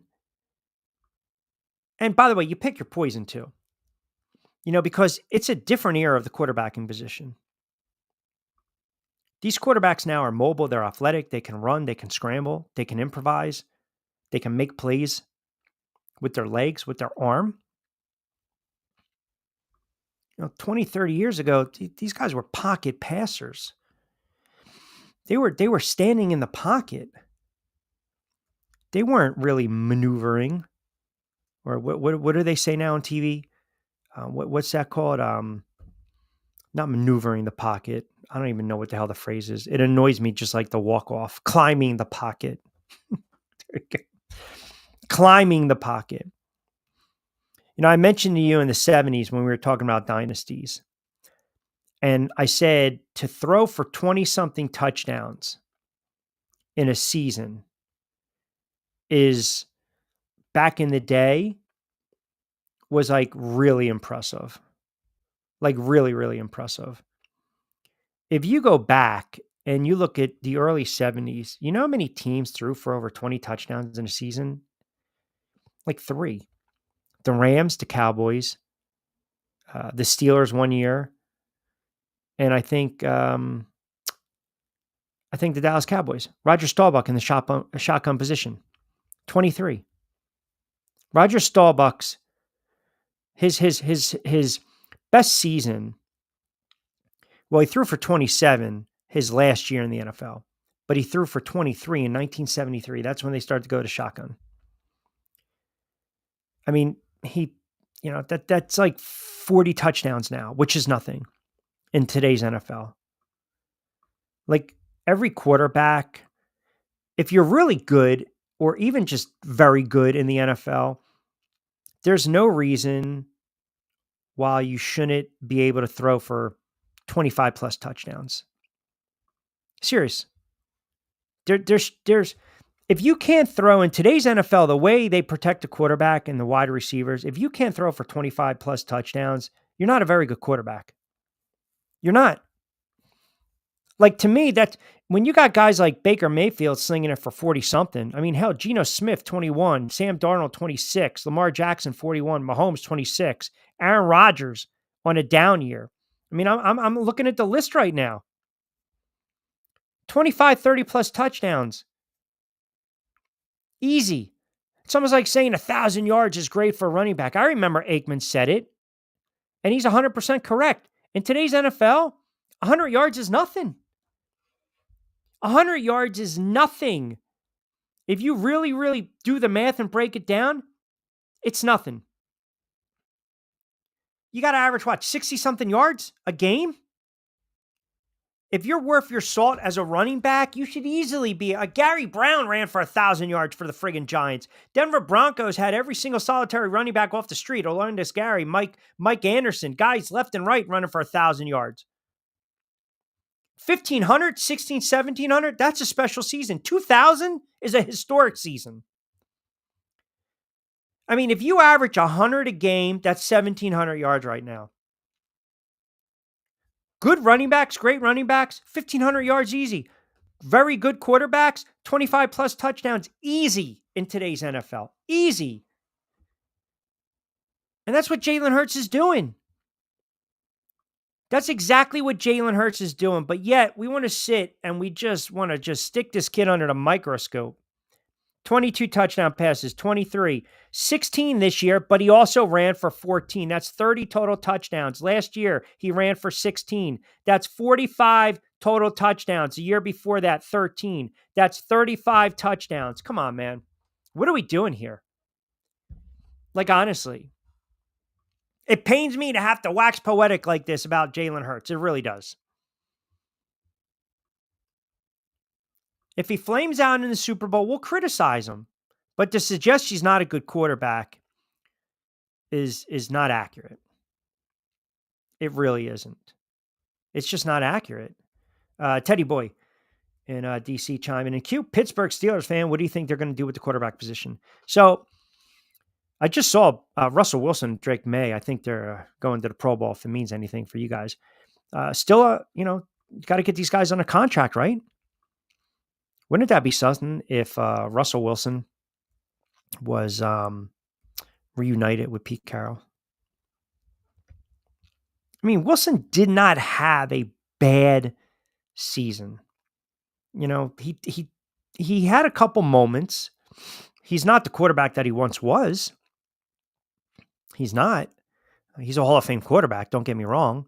But he's also up there in age. He's limited in some things that he can and cannot do. And I don't know. And Pittsburgh basically said they want him or Fields or both back. You had 3 players that were notable to the offense. Harris, Fields, Wilson, they were all on 1-year prove-it contracts. So, again, who knows what's going to go on? Who knows what's going to go on with Sam Darnold in Minnesota? Going to see some quarterbacks shuffling places, man. All right, 5:40, 20 to play with. We'll take you up to 6. Final timeout. Keep the comments coming. 727-858-6650. We'll take up the clock straight up on a Tuesday edition of The Drive with Q. Adopt US Kids presents What to Expect When You're Expecting a Teenager. Learning the lingo. Today I'm going to help parents translate teen slang. Now, when a teen says something is on fleek, it's exactly like saying, that's rad. It simply means that something is awesome or cool. Another one is totes. It's exactly like saying, totally, just shorter. As in, I totes love going to the mall with Becca. Another word you might hear is jelly. Jelly is a shorter, better way to say jealous. As in, Chloe, I am like so jelly of your unicorn phone case. You don't have to speak teen to be a perfect parent. Thousands of teens in foster care will think you're, rad just the same. To learn more, visit adoptuskids.org. A public service announcement brought to you by the U.S. Department of Health and Human Services, Adopt U.S. Kids, and the Ad Council.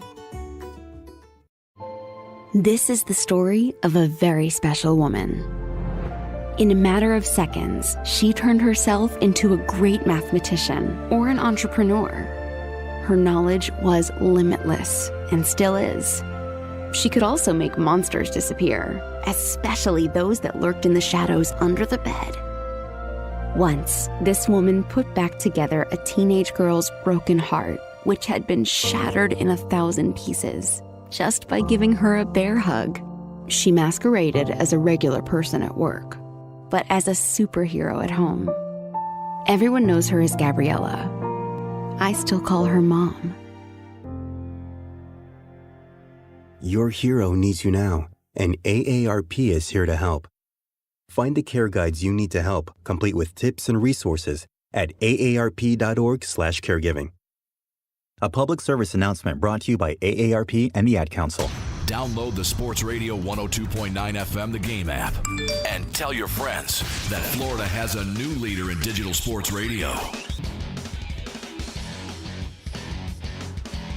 All right, E in South Philly. Q, thanks for defending Jalen Hurts. I know it's pretty hard for you to do that when you don't have a quarterback on your roster. But I agree with you. All the kid does is win. Give me that steady Eddie guy. As you mentioned in the beginning of the show, he's consistent. The numbers don't have to be gaudy. We need to stop gushing over stats. E, I agree. I agree with him, my friend. We are so stat driven, right? Because of fantasy football, because with the sports betting and the gambling and the betting and the props, and we got to have our stats. Sometimes we just, it has gotten to the point now, if you don't like Hurts, fine. You don't like him as a quarterback. Fine. You don't like him as a quarterback. But to suggest he's a bad quarterback is foolish and lazy. He just wins. That's all I'm saying. He just wins. Stop gushing over stats. Give me a guy that wins over stats any day. He makes plays. He's also bailed out his teammates. He has. He has basically bailed out his team in the past. Now listen, we joked and said, here you go, hand it off to 26, like number 5 used to hand off to Brian Westbrook. But I'm not going to fault the guy for having a great offensive line and an all-world running back. You need a 4th down conversion. You need a 3rd down throw. He's shown that he has the ability to make the throw. That's all. He's shown he has the ability to make the throw and make the play. Rumor. Someone in our chat has a birthday today. Really? Oh, wow. I'd like to know who you are, mystery man or gal. We always like to wish people a happy birthday, right? So come show yourself. Oh, here we go. Birthday joke for the, not the birthday boy. Here's a birthday joke. Why did the stripper wear condoms on her ears? Because she didn't want to get hearing.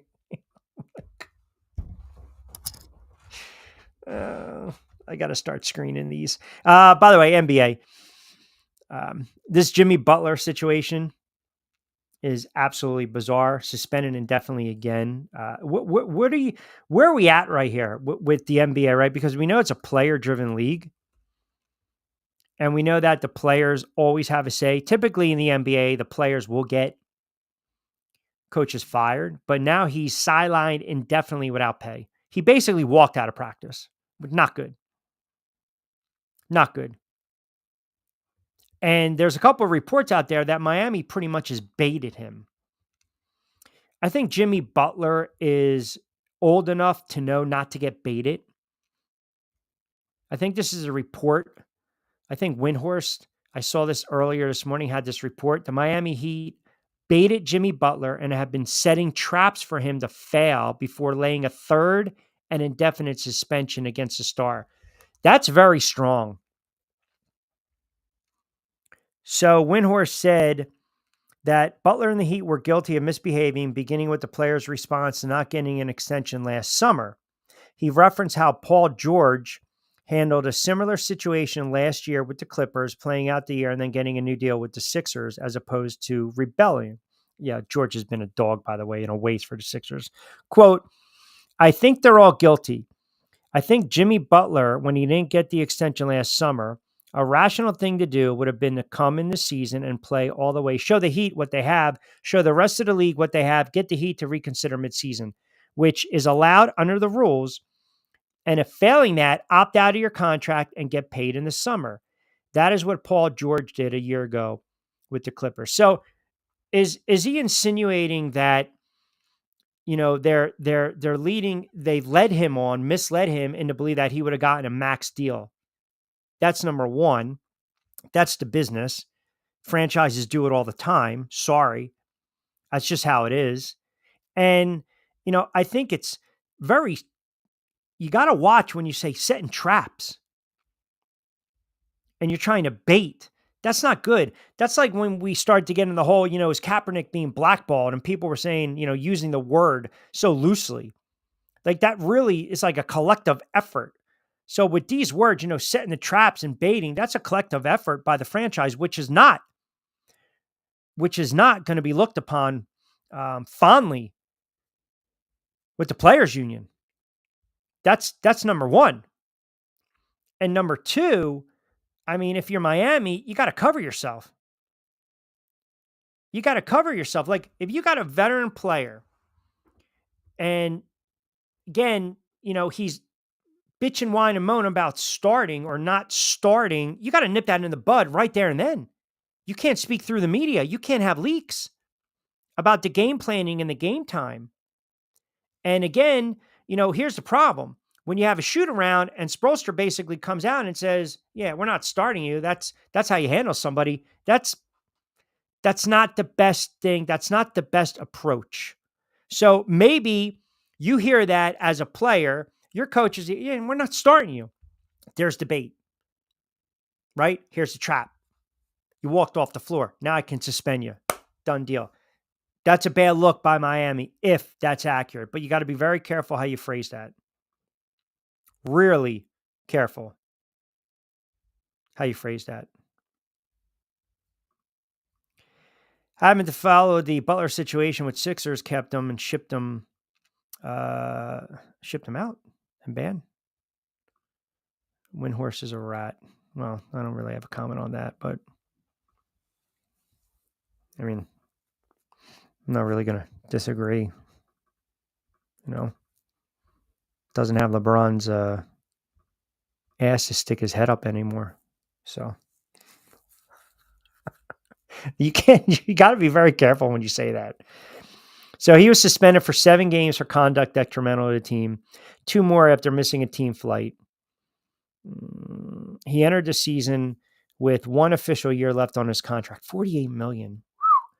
Like I just put up his player option for 2025, 2026, $52 million. I mean, this guy has been a franchise legend for the Heat. He has. Listen, you go to Eastern Conference Finals 3 times, the NBA Finals twice in 5 seasons. And, you know, Brett Brown and him never got along. Never got along. Remember there was talk once they fired Brett Brown, who's still probably stall hunting right now. When they fired him, Got to bring back Jimmy. Got to bring back Jimmy. Make Embiid happy. I mean, the Sixers are a mess. Don't even get me started on the Sixers. They're horrible. The fact that Josh Harris wouldn't even let the Sixers players celebrate the Eagles win is so freaking petty. That is rat-like behavior. That is definitely rat-like behavior. I'm late by 109 minutes. Work on in the way. Where's the Angels window pop-up? Angels on the road today, folks. I don't know what to tell you. I mean, Angel had some stuff to cover. He typically does not chime in with me on a Tuesday. He handles some stuff behind the scenes, back of the house, as we like to say. And I'm sorry, for the next 9 minutes, you have me, Joey. There's no pop-up window. I don't know what to tell you. He's not popping up, folks. Oh, he's not popping up. Chimes in on Jimmy Butler. Q, you talk about Butler being a legendary player for the Heat. Absolutely. You got to go back to his postseason record with them. He's meant a lot to the franchise and the community in Miami. But at the stage of this game, he's older. He's not playing at the level that he once was. I have no problem with what the Heat are doing. All right. It's a waiting game now. It's a waiting game. They're going to try to move him. They're going to try to move him. They're not going to play him until February 6th, which is the date to watch because that's a trade deadline. They're going to try to move him. NBA, a lot of times, the coach gets fired. They don't move the player. In this case, you're damn right. They're not getting rid of Spoelstra. Riley loves him. They're getting rid of Jimmy Butler. It's just a question of where's the landing spot. You're probably going to have to get 2 teams involved, 3 teams. By the way, Sixers getting 4.5. Lakers on the road tonight in Philly. Sixers stink. Paul George is a dog, man. They stink. I don't care if they beat the Bulls. I don't care if they beat Cleveland. Who cares? Would they lose 7 straight prior to that? They're not good. They're not good. And the Knicks and Boston trying to run away with the Atlantic Division. Knicks had a monster win. Light night in the NBA. My Knicks had a monster win last night. Very impressive performance by the New York Knicks. They can score, man. They can score. What they put up? 146 last night. Won 4 straight, 7-10. 141 against Memphis. A little bit of a run right now. Go New York, go New York. 4 straight. Beat the Hawks, the Nets, the Kings, the Grizz. They're playing well. Towns, you can make a case. Stick him in the MVP conversation. Stick him in the MVP conversation. Angel is exchanging another Hyundai for ones. You think he's not doing the Hundo. I don't think, no, that's 5 o'clock. That's now you start to creep into the 7 o'clock is, 8 o'clock, 18, right? They come in 7, do their thing, mix and mingle, get dressed, on stage, start to the set. There we go. 8, C team, A team. We going B team right now? It's almost 6. We get the carryover, like when they, the toll tellers, when they make the shift change. Maybe that's happening right now. I don't know what to tell you. Oh, I know, though, later in the week, B to A team time. I would say 7-ish, because that's when you see them walking through, right? You see them walking through. Yes, that's the rookies. That's when we get C team afternoon. We want the rookies out on the stage for the first time. Loosen up a little bit. 100%. There we go. The up and comers. Yes, that's exactly what get their feet wet, so to speak. Get their feet wet, not grease the poles. Get their feet wet. Let them do their thing. When you have the, the section of 4, right? The section of 4. Oh, wait, hold on. Joey B says 6 p.m. Still C plus B minus team. A team comes on stage around 8 or 9. That's right. They do. And if it's a weekend, you better get there at 10. That's when it gets a little cuckoo-y. Yeah, I agree. Right around now, just get the feet wet a little bit. You got a couple of guys stopped off maybe for the free buffet at lunchtime, the truck drivers, whatever. Motorcycle head, you got four guys. You don't need to, go out of your way, right? A team makes a walkthrough around 7:30 to keep you there and gather interest. 100%. Yes, that's what they do. Or if you're like some people, when they start to make their rounds, you time your walk to go to the men's room because you don't have enough singles. That is the time when the talent becomes a little more elastic. All right. And that'll do it on the Tuesdays. We start to, yes, it is all about marketing and product play. It is. 100%. 100%. You always tell with the rookies, though. They never really look you in the eyes. It's almost like that deer in the headlights. And then, they got to find their groove. They got to get into the routine. You get the veterans, the C teamers to set the tone.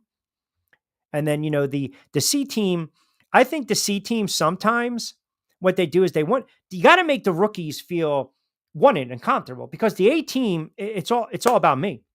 It's all about me, right? It's all TO-ish. Get me the ball. Throw me, Keyshawn, throw me the damn football. Throw me the Bills.